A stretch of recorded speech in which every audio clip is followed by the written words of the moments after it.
Every week on TV, I watch my heroes as they jumped into rocket ships and took to the stars. And I wanted to be like them.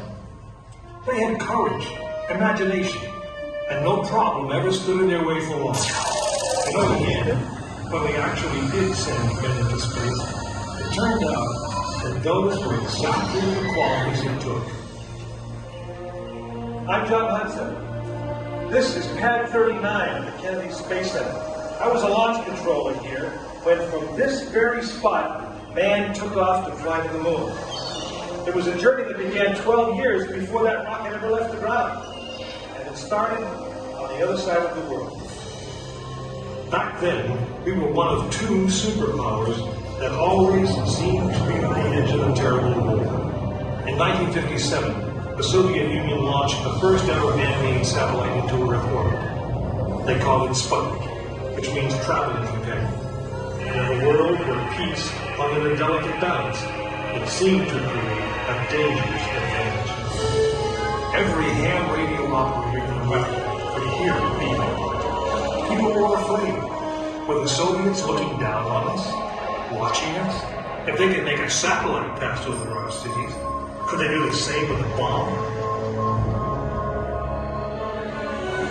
Our own space program kicked into high gear. And less than 2 months later, we were ready to launch our own satellite.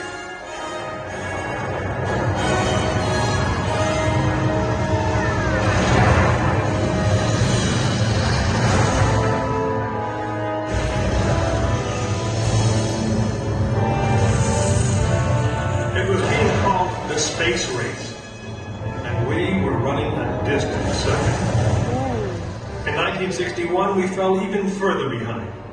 Soviet cosmonaut Yuri Gagarin became the first man into space, circling the world in just 89 minutes. We had our own astronauts, and they were eager and ready to take the big ride.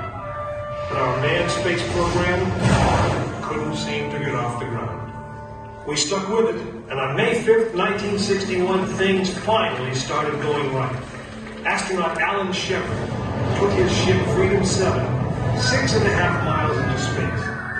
America had its first space hero. Just a few days later, our space program received a new challenge. But this one did not come from the Soviet Union. It came from our young president. In one inspiring moment, he changed the mission from one based in fear of the present to one of hope for the future. But why, some say, the moon? Why choose this as our goal? And they may well ask, why climb the highest mountain? Why 35 years ago, fly the Atlantic? Why does Rice play Texas? We choose to go to the moon. We choose to go to the moon.